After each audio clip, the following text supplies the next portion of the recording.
بسم اللہ الرحمن الرحیم۔ السلام علیکم۔ ہمارے پیارے نبی صلی اللہ علیہ وآلہ وسلم کو اللہ تعالیٰ نے بے شمار کمالات سے نوازا ہے۔ ان کمالات میں سے ایک دیگر مخلوقات اور خطوں کی زبانوں کا جاننا بھی ہے۔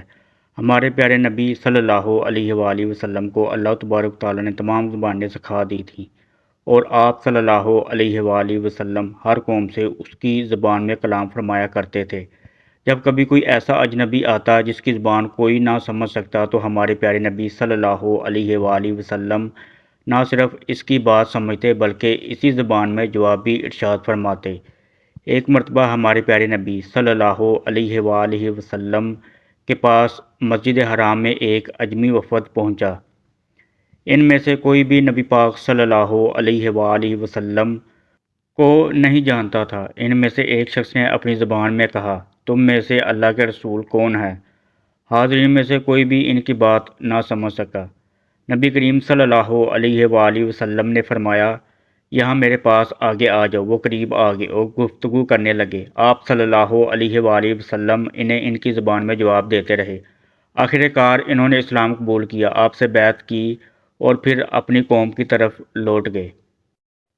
ہمارے پیارے نبی صلی اللہ علیہ وآلہ وسلم نہ صرف عرب و عجم کی بولیاں جانتے تھے بلکہ بے زبانوں کی زبان بھی سمجھتے تھے، جیسا کہ حضرت یعلا بن مروہ رضی اللہ تعالیٰ عنہ سے روایت ہے۔ نبی پاک صلی اللہ علیہ وآلہ وسلم ایک بار سفر میں کسی جگہ سو رہے تھے تو میں نے دیکھا کہ ایک درخت زمین چیرتا ہوا آیا اور آپ صلی اللہ علیہ وآلہ وسلم پر سایہ کر لیا، پھر واپس اپنی جگہ چلا گیا۔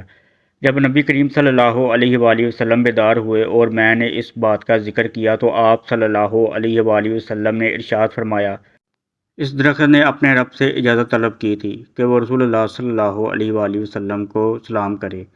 اللہ تعالیٰ نے اسے اجازت عطا فرمائی۔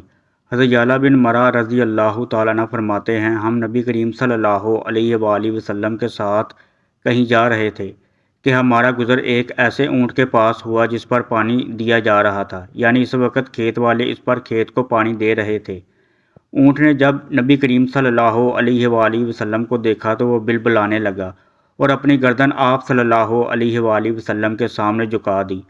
حضور نبی رحمت صلی اللہ علیہ وآلہ وسلم اس کے پاس کھڑے ہو گئے اور فرمایا، اس اونٹ کا مالک کہاں ہے؟ مالک حاضر ہوا تو آپ صلی اللہ علیہ وآلہ وسلم نے فرمایا، یہ اونٹ بیچتے ہو؟ اس نے عرض کی، نہیں بلکہ یہ آپ کے لیے تحفہ ہے۔ مزید عرض کی کہ یہ ایسے گھرانے کا ہے کہ جن کے پاس اس کے علاوہ اور کچھ نہیں۔ آپ صلی اللہ علیہ وآلہ وسلم نے فرمایا، اس اونٹ نے شکایت کی ہے کہ تم اس سے زیادہ کام لیتے ہو اور چارہ کم ڈالتے ہو، اس کے ساتھ اچھا سلوک کرو۔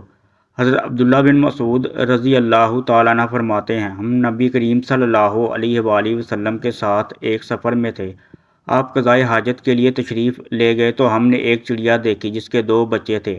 ہم نے انہیں پکڑ لیا۔ چڑیا آئی اور پھڑپھڑانے لگی۔ نبی کریم صلی اللہ علیہ وآلہ وسلم تشریف لائے تو دریافت فرمایا، کس نے اس کے بچوں کو معاملے میں اسے تکلیف پہنچائی؟ اس کے بچے اسے لوٹا دو۔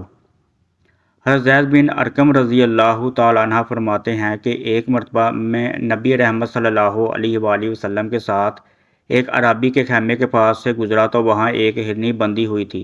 بے قصوں کے فریاد رس نبی رحمت صلی اللہ علیہ وآلہ وسلم پر نظر پڑتے ہی ہرنی نے عرض کی، یا رسول اللہ صلی اللہ علیہ وآلہ وسلم، یہ خیمے والا عرابی دیہاتی مجھے جنگل سے پکڑ کر لایا ہے، جبکہ میرے 2 بچے جنگل میں ہیں، میرے تھنوں میں دودھ گاڑھا ہو رہا ہے۔ یہ نہ تو مجھے ذبح کرتا ہے کہ میں اس تکلیف سے راحت پا جاؤں اور نہ مجھے چھوڑتا ہے کہ میں اپنے بچوں کو دودھ پلا آؤں۔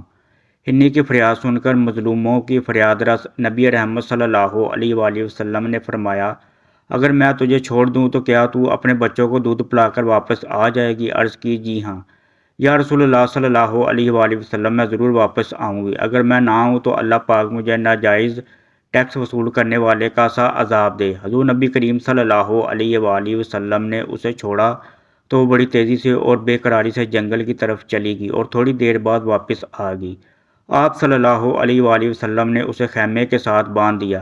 اتنے میں وہ عرابی بھی پانی کا مشکیزہ اٹھائے بارگاہ رسالت میں حاضر ہوا۔ آپ صلی اللہ علیہ وآلہ وسلم نے فرمایا، یہ ہرنی ہمیں بیچ دو۔ عرض کی، یا رسول اللہ صلی اللہ علیہ وآلہ وسلم، یہ بطور ہدیہ پیش خدمت ہے۔ چنانچہ آپ صلی اللہ علیہ وآلہ وسلم نے اسے آزاد فرما دیا۔ زید بن ارقم رضی اللہ تعالیٰ عنہ فرماتے ہیں، اللہ کی قسم میں نے اس ہرنی کو دیکھا کہ وہ جنگل میں کلمہ پڑھتی ہوئی جا رہی تھی۔ حضرت عبداللہ بن عمر رضی اللہ تعالیٰ عنہ سے روایت ہے کہ قبیلہ بنی سلیم کا ایک دیہاتی نبی کریم صلی اللہ علیہ وآلہ وسلم کی بارگاہ میں حاضر ہوا اور کہنے لگا، میں اس وقت تک آپ پر ایمان نہیں لاؤں گا جب تک میری یہ گو آپ پر ایمان نہ لائے۔ یہ کہہ کر اس نے گو کو آپ کے سامنے ڈال دیا۔ آپ صلی اللہ علیہ وآلہ وسلم نے گو کو پکارا تو اس نے لبیک صادق یعنی رسول اللہ صلی اللہ علیہ وآلہ وسلم میں حاضر ہوں اور مجھے اپنی اس حاضری پر ناز ہے۔ تمام حاضرین اس کی یہ بات سنی اور سمجھی۔ پھر آپ صلی اللہ علیہ وآلہ وسلم نے پوچھا، تیرا معبود کون ہے؟ گو نے جواب دیا، میرا معبود وہ ہے کہ جس کا عرش آسمان میں ہے اور اسی کی بادشاہ زمین میں ہے، اس کی رحمت جنت میں ہے اور اس کا عذاب جہنم میں ہے۔ پھر آپ صلی اللہ علیہ وآلہ وسلم نے پوچھا، اے گو یہ بتا کہ میں کون ہوں؟ گو نے بلند آواز سے کہا، انت رسول رب العالمین و خاتم النبیین، آپ رب العالمین کے رسول ہیں اور خاتم النبیین ہیں۔ جس نے آپ کی تصدیق کی وہ کامیاب ہو گیا اور جس نے آپ کو جھٹلایا وہ نامراد ہو گیا۔ یہ منظر دیکھ کر دیہاتی اس قدر متاثر ہوا کہ فوراً ہی کلمہ پڑھ کر مسلمان ہو گیا اور کہنے لگا، یا رسول اللہ صلی اللہ علیہ وآلہ وسلم، میں جس وقت آپ کے پاس آیا تھا تو میری نظر میں روز زمین پر آپ سے زیادہ ناپسند کوئی آدمی نہیں تھا، لیکن اس وقت میرا یہ حال ہے کہ آپ میرے نزدیک میری جان اور میری والدین سے بھی زیادہ پیارے ہیں۔ آپ صلی اللہ علیہ وآلہ وسلم نے فرمایا، اللہ کے لیے حمد ہے جس نے تجھ کو ایسے دین کی ہدایت دی جو ہمیشہ غالب رہے گا اور کبھی مغلوب نہیں ہوگا۔ پھر آپ صلی اللہ علیہ وآلہ وسلم نے اس کو سورہ فاتحہ اور سورہ اخلاص کی تعلیم دی۔ دیہاتی قرآن مجید کی ان دو صورتوں کو سن کر کہنے لگا کہ میں نے بڑے بڑے فصیح و بلیغ، طویل و مختصر ہر قسم کے کلاموں کو سنا ہے، مگر اللہ کی قسم میں نے آج تک اس سے بڑھ کر اس سے بہتر کلام کبھی نہیں سنا۔